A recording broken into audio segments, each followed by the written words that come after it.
Hi friends, എല്ലാവർക്കും ഷൈൻ വീഡിയോസിൻ്റെ പുതിയ വീഡിയോയിലേക്ക് സ്വാഗതം. ഫസ്റ്റായിട്ട് ഇതുപോലൊരു നെറ്റ് ക്ലോത്താണ് എടുക്കുന്നത്. ഈ ഒരു നെറ്റ് ക്ലോത്തിൽ നിറച്ചും ഇതുപോലത്തെ ഞൊറിവുകളെയാണ് ഇട്ട് കൊടുക്കുന്നത് കേട്ടോ.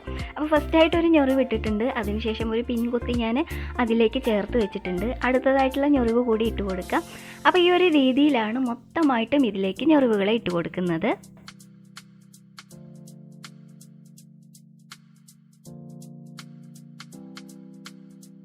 കഴിഞ്ഞ ദിവസം കമൻസ് വന്നിട്ടുണ്ടായിരുന്നു, വീഡിയോസ് കുറച്ച് സ്പീഡായിട്ടാണ് ഞാൻ അപ്ലോഡ് ചെയ്യാറുള്ളത്, അതുകൊണ്ട് തന്നെ അത് കാണുന്ന സമയത്ത് മനസ്സിലാവണില്ല എന്ന് പറഞ്ഞുകൊണ്ട്. അപ്പോൾ സത്യം പറഞ്ഞാൽ എനിക്ക് വിഷമമാണ് തോന്നിയത്. ഞാൻ നിങ്ങളൊക്കെ ചെയ്യാൻ വേണ്ടിയിട്ടാണ് വീഡിയോസ് എല്ലാം അപ്ലോഡ് ചെയ്യുന്നത്. അപ്പോൾ അത് കാണുമ്പോൾ മനസ്സിലാവണില്ല എന്ന് പറഞ്ഞപ്പോൾ ഭയങ്കര വിഷമമായി. അതുകൊണ്ട് തന്നെ ഇന്നിടുന്ന വീഡിയോ ഞാൻ കുറച്ച് സ്പീഡ് കുറച്ചിട്ടാണ് ഇടുന്നത്. സ്ലോ ആക്കി ഇടുന്ന സമയത്ത് നിങ്ങൾക്ക് ബോറടിച്ചാലോ എന്ന് വിചാരിച്ചിട്ടാണ് സ്പീഡ് കൂട്ടിയിട്ടുകൊണ്ടിരുന്നത് കേട്ടോ. ഇനി ഇതിൻ്റെ അടിയിലായിട്ടാണ് സ്റ്റിച്ചിട്ട് കൊടുക്കുന്നത്. അപ്പോൾ ഈ ഒരു ഭാഗത്താണ് സ്റ്റിച്ചിട്ട് കൊടുക്കുന്നത്. ഇതുപോലെ തന്നെ മൊത്തം ഞൊറിവുകളെയും ഇട്ട് കൊടുക്കുന്നുണ്ട്. അപ്പോൾ ഈ ഒരു രീതിയിലാണ് നമുക്ക് കിട്ടിയിട്ടുള്ളത് കേട്ടോ. ഇതുപോലെ ഒരു ക്ലോത്താണ് എടുക്കുന്നത്. അതിൻ്റെ നല്ല വശം ഇതുപോലെ ഒന്ന് മറച്ചിടുന്നുണ്ട്. അതിനുശേഷം നേരത്തെ നമ്മൾ ചെയ്തു വെച്ചിട്ടുള്ള ആ ഒരു നെറ്റ് ക്ലോത്ത് ഉണ്ടല്ലോ, അതിനെ ഇതുപോലെ ഒന്ന് വെച്ച് കൊടുക്കുകയാണ് ചെയ്യേണ്ടത്. അതിനുശേഷം നമുക്ക് ക്ലോത്തിനെ ഇതുപോലെ ഒന്ന് മറച്ചെടുക്കാം. ചേർത്ത് പിടിക്കുകയാണ് ചെയ്യേണ്ടത്. അപ്പം മൂന്നും ഇതുപോലെ ഒന്ന് അടുപ്പിച്ച് ചേർത്ത് വെക്കുക. അതിനുശേഷം നമുക്ക് ഇതിലൂടെ ഒരു സ്റ്റിച്ചാണ് ഇട്ട് കൊടുക്കേണ്ടത്. ഇങ്ങനെ സ്റ്റിച്ചിട്ട് കൊടുത്ത സമയത്ത് നമുക്ക് ഇങ്ങനെ കിട്ടിയിട്ടുണ്ട്. ഇപ്പോൾ കണ്ടില്ലേ, ആ ഒരു നെറ്റ് ക്ലോത്ത് എല്ലാം അതിൻ്റെ ഉള്ളിലായിട്ട് വന്നിട്ടുണ്ട്. അതിനുശേഷം നമുക്ക് അതിൻ്റെ നല്ല വശത്തിനെ ഒന്ന് പുറം മറച്ചെടുക്കണം. പുറം മറച്ചെടുക്കുന്ന സമയത്ത് അതിൻ്റെ മുകളിലൂടെ ഇട്ട് കൊടുക്കുകയാണെങ്കിൽ പെട്ടെന്ന് തന്നെ നമുക്കത് ചെയ്തെടുക്കാൻ വേണ്ടിയിട്ട് പറ്റുന്നതാണ്.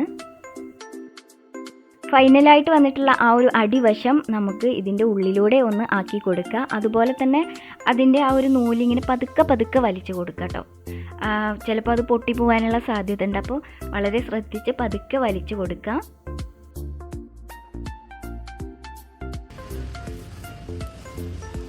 മുഴുവനായിട്ടും പുറത്തേക്ക് എടുത്തിട്ടുണ്ട്. അപ്പോൾ ഇങ്ങനെ എടുത്ത സമയത്ത് നമുക്ക് ഈ ഒരു രീതിയിലാണ് അതിൽ കിട്ടിയിട്ടുള്ളത്.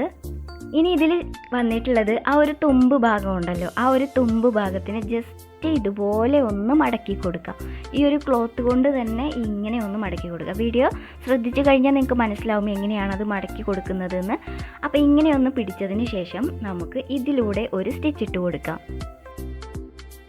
ഇതുപോലെ സ്റ്റിച്ചിട്ട് കൊടുത്തിട്ടുണ്ട്. അപ്പോൾ ഫ്രണ്ടും ബാക്കും നല്ല അടിപൊളിയായിട്ട് കിട്ടിയിട്ടുണ്ട്. ഇനി അതിലേക്ക് വേണ്ട എലാസ്റ്റിക്കിനെ എടുക്കാം.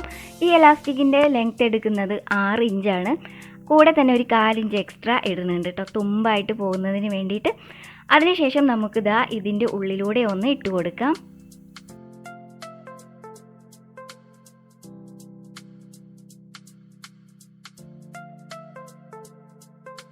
എലാസ്റ്റിക്കിനെ മൊത്തമായിട്ടും അതിൻ്റെ ഉള്ളിലൂടെ ഇട്ട് കൊടുത്തതിന് ശേഷം നമ്മൾ മാർക്ക് ചെയ്തിട്ടുള്ള ആ ഒരു ഭാഗം ഉണ്ടല്ലോ, ആ ഒരു ഭാഗത്തിന് നമുക്കൊന്ന് കട്ട് ചെയ്തെടുക്കാം.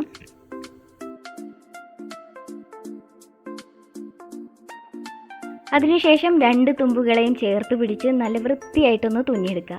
അപ്പം വിട്ടു പോരാത്ത രീതിയിൽ മാക്സിമം അതിലേക്ക് തുന്നി ചേർക്കാൻ പറ്റുന്നത് പോലെ ഒന്ന് തുന്നി ചേർത്തെടുക്കുകയാണ് ചെയ്യേണ്ടത്.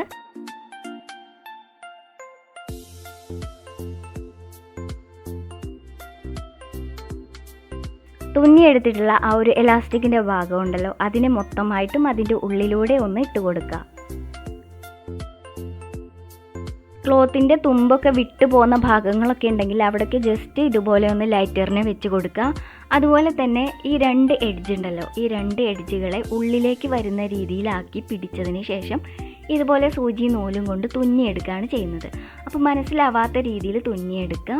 അതിൻ്റെ തുമ്പുകളൊക്കെ ഉള്ളിലേക്ക് പോകുന്നതുകൊണ്ട് തന്നെ ആ ഒരു വൃത്തികേടൊന്നും ഉണ്ടാവില്ല.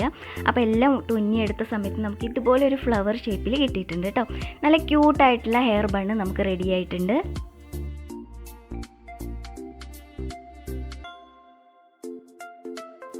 അടുത്ത ഐഡിയ എന്താണെന്ന് നോക്കാം. അതിനായിട്ട് ഇതുപോലൊരു നെറ്റ് ക്ലോത്ത് എടുത്തിട്ടുണ്ട്. അതിൻ്റെ സെൻറ്റർ ഭാഗം ഇതുപോലെ ഒന്ന് മടക്കി എടുക്കുന്നുണ്ട്. അതിനുശേഷം റണ്ണിങ് സ്റ്റിച്ചിനെയാണ് ഇട്ട് കൊടുക്കുന്നത്. അപ്പോൾ മൊത്തമായിട്ട് നല്ല സ്പീഡായിട്ട് തന്നെ നമുക്കൊന്ന് തുന്നിയെടുക്കാം. ഈ നെറ്റ് ക്ലോത്ത് 2 ഇഞ്ച് വീതിയും 1 മീറ്റർ നീളവുമാണ് എടുത്തിട്ടുള്ളത്.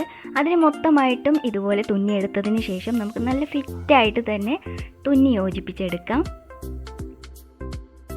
അതിനുശേഷം അതിനെ റൗണ്ടായിട്ടൊന്ന് ചുറ്റിയെടുക്കുകയാണ് ചെയ്യുന്നത് കേട്ടോ. അപ്പോൾ ദാ ഇതുപോലെ ഒന്ന് ചുറ്റിയെടുക്കുക. അതിനുശേഷം അതിൻ്റെ അടിയിൽ നിന്നും മുകളിലേക്ക് തുന്നിയെടുക്കുകയാണ് ചെയ്യുന്നത്. അപ്പോൾ ദാ കണ്ടു കഴിഞ്ഞാൽ നിങ്ങൾക്ക് മനസ്സിലാവുന്നില്ലേ, അടിയിൽ നിന്ന് മുകളിലേക്കും മുകളിൽ നിന്ന് വീണ്ടും അടിയിലേക്കും വന്ന് അതിലേക്ക് തുന്നി യോജിപ്പിച്ചെടുക്കുകയാണ് ചെയ്യുന്നത്. അപ്പോൾ ദാ ഇതുപോലെ നമുക്ക് നല്ല ക്യൂട്ടായിട്ടുള്ളൊരു ഫ്ലവർ കിട്ടിയിട്ടുണ്ട്. ഇനി നമുക്ക് ഈ ഒരു ഹെയർ ബണ്ണിലേക്ക് വെച്ച് കൊടുക്കാം. ഇങ്ങനെ ഇഷ്ടമുണ്ടെങ്കിൽ അങ്ങനെ വെച്ച് കൊടുക്കാം. ചെറുതായിട്ടുള്ള ഹെയർ ബണ്ണിലും നമുക്കിതുപോലെ വെച്ച് കൊടുക്കാൻ വേണ്ടി പറ്റുന്നതാണ്. അപ്പോൾ ഇതൊരു ഹെയർ ബോ ഉണ്ടാക്കിയെടുക്കാനാണ് ചെയ്ത് വെച്ചിട്ടുള്ളത്. അപ്പോൾ നമുക്ക് ഹെയർ ബോയിലേക്ക് ഒന്ന് സെറ്റ് ചെയ്യാം. അപ്പോൾ കൂട്ടുകാരെ, ആദ്യമായിട്ടൊക്കെ ഷൈൻ വീഡിയോസ് കാണുന്നവരുണ്ടെങ്കിൽ ഒന്ന് സബ്സ്ക്രൈബ് ചെയ്യുക. ഇന്നത്തെ വീഡിയോ ഇഷ്ടമായിട്ടുണ്ടെങ്കിൽ മാക്സിമം ഒന്ന് സപ്പോർട്ട് കൊടുക്കുക. അടുത്ത ദിവസം കിടിലനായിട്ടുള്ള ഐഡിയാസുമായിട്ട് വരുന്നുണ്ട്. Thank you.